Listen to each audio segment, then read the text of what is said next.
വലിയച്ഛൻ വരുന്നുണ്ട്. ഭക്ഷണം കുറച്ച് റിച്ച് ആയിക്കോട്ടെ. ഓക്കെ.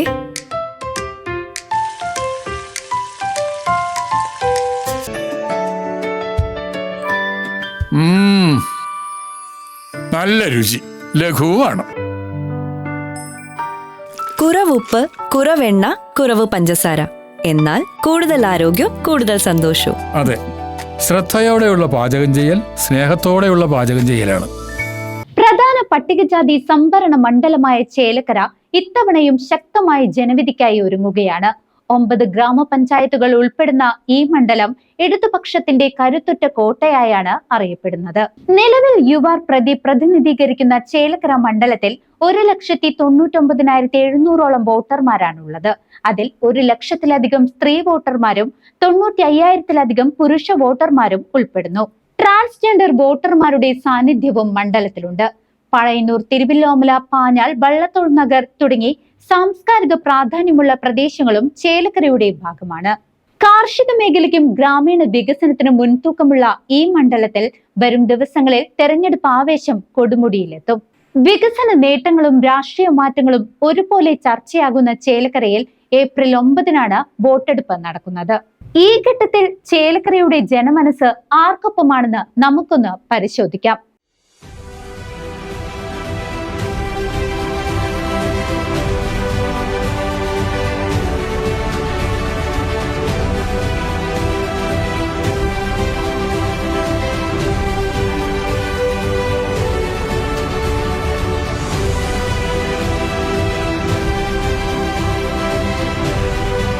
ഇവിടെ ചേലക്കരയിൽ ആര് ജയിക്കാനാണ് സാധ്യത? ശിവൻ വീട്ടിൽ വന്നു. ഓ, പിണറായിയുടെ മൂന്നാമത്തെ പ്രാവശ്യം ഉണ്ടാവില്ല. ഇഷ്ടം പോലെ അതിനെതിരെയുള്ള പ്രവർത്തനങ്ങളുണ്ടല്ലോ. ചേലക്കരയിൽ ആരാണ് ജയിക്കാൻ പോകുന്നത്? ചേലക്കരയില് മറ്റേ UR പ്രദീപാണോ? ആണോ? കോൺഗ്രസ് ആണോ? UDF ആണോ ജയിക്കുന്നത്? പിന്നെ തുടർ ഭരണം ഉണ്ടാവും. ചേലക്കരയിൽ ആര് ജയിക്കാനാണ് സാധ്യത? പ്രതിവേട്ടനാണ് ചാൻസ് കൂടുതൽ. കാരണം എന്താണ്? നല്ല പെരുമാറ്റമാണ്, അത്യാവശ്യം നല്ല വികസനമാണ്. നമ്മൾ സാധാരണക്കാരുടെ എല്ലാ കാര്യങ്ങളിലും ഇടപെടാറുണ്ട്. അതായത് ഈ സൈഡിൽ ഈ പ്ലോട്ടയിൽ വെച്ചതൊക്കെ ഇപ്പോൾ ആളിടപെട്ട് ചെയ്തിട്ടുള്ളതാണ്. റോഡ് പണി കഴിഞ്ഞിട്ട് ഒരു 2 കൊല്ലത്തിനും വെള്ളമായി. ഇവിടെ ഫുള്ള് ചെളി കെട്ടി കിടക്കുന്ന ഒരു സാഹചര്യം ഉണ്ടായിരുന്നു. വണ്ടിയിൽ കയറാൻ വരുന്ന ആൾക്കാർക്ക് ഭയങ്കര പ്രയാസമായിരുന്നു. നമ്മൾ പകുതിയോളം അങ്ങോട്ട് തിരിച്ചു നിർത്തിയിട്ട് ചെളിയിൽ നടന്നു വന്ന് കയറേണ്ട ഒരു ബുദ്ധിമുട്ടായിരുന്നു.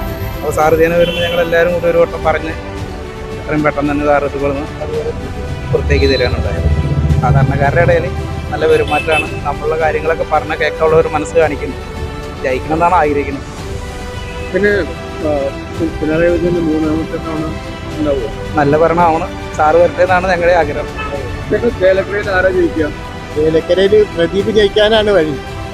ഇടതുപക്ഷത്തിലെ പ്രദീപ് ജയിക്കാനാണ് വഴി. അതായത് ഈ ജനങ്ങൾക്ക് ഈ പെൻഷനൊക്കെ കൊടുക്കുന്നുണ്ടല്ലോ, അതാത് ടൈമിന് എത്തിക്കുന്നുണ്ട്. അതിന് പുറമെ ക്യാൻസർ രോഗക്കാർക്കുള്ള പെൻഷൻ ഉണ്ടല്ലോ, അത് 2000 രൂപ ആക്കിയിട്ടുണ്ട്. അതും വീഴ്ചയില്ലാതെ കൊടുക്കുന്നുണ്ട്. അതുകൊണ്ട് ഈ സർക്കാരിന് അധികാരത്തിൽ വരാനാണ് സാധ്യത. ചേലക്കരയില്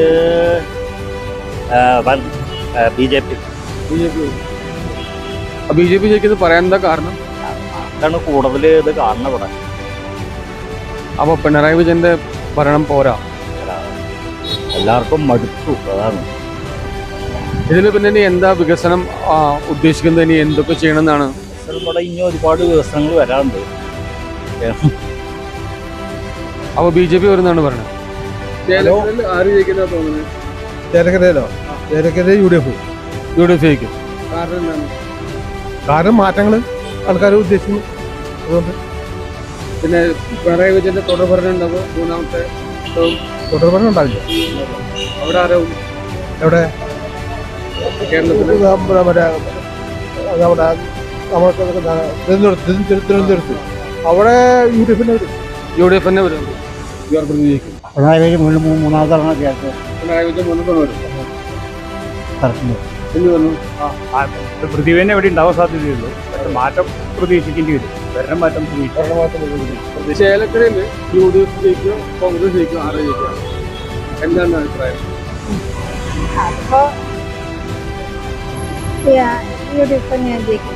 UDF ജയിക്കും. പിണറായിയുടെ രണ്ടാം ഭരണം മൂന്നാമത്തെ ഭരണം ഉണ്ടാവുമോ? അതൊന്നും നമുക്ക് പറയാൻ പറ്റില്ലല്ലോ. ചേലക്കരയിൽ UDF ആയിരിക്കും. ഇവിടെ ചേലക്കരയിൽ ആരാ ജയിക്കാൻ സാധ്യത? LDF ജയിക്കും. ഇത് പിണറായി വിജയന്റെ തുടർ ഭരണമുണ്ടാവോ മൂന്നാം പ്രാവശ്യം? വരാതിരിക്കാൻ സാധ്യത ഒന്നുമില്ലല്ലോ. സാധ്യതയുണ്ട്. അപ്പൊ യു ആർ പ്രദീപ് ജയിക്കും. പറയാൻ കാരണം എന്താ? ആളോട് ചെയ്തുള്ള വികസനം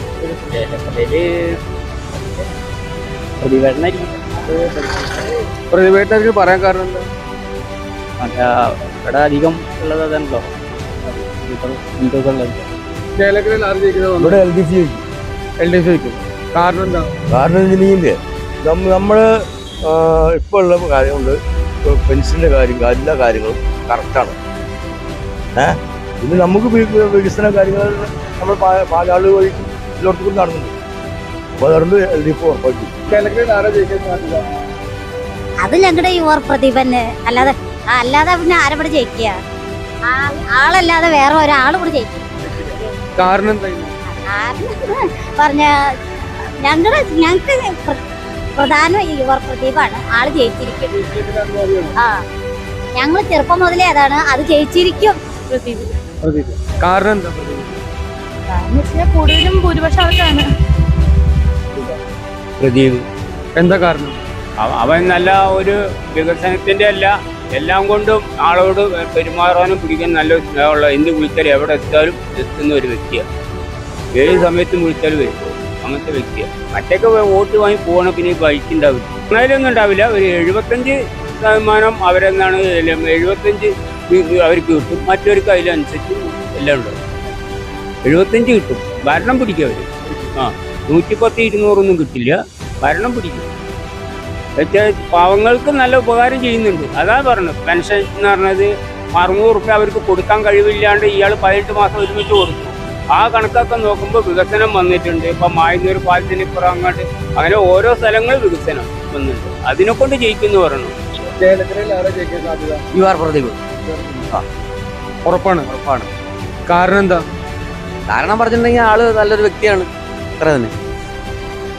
വികസനത്തെ കുറിച്ചൊന്നും പറയാൻ? വികസനം പറഞ്ഞ ആള് വന്നോടത്തോളം നല്ലതാണ്. പിന്നെ രാധേട്ടൻ കുറച്ച് ഉണ്ടാക്കിയിട്ടുണ്ടല്ലോ, കുറച്ച് കാര്യങ്ങളൊക്കെ ചെയ്തിട്ടുണ്ട്. അപ്പം അതിൻ്റെ ഒരു പേര് അയാൾ കൂടിയുണ്ട്, അത്ര തന്നെ. ഇല്ല, പ്രത്യേകിച്ച് അഭിപ്രായമൊന്നുമില്ല. ആരാ ജയിക്കാം? ഇപ്പോൾ ആളെന്നെ ജയിക്കുള്ളൂ. ഇവിടെ ആളെന്നെല്ലാം സ്ഥിരം പ്രദീപ്.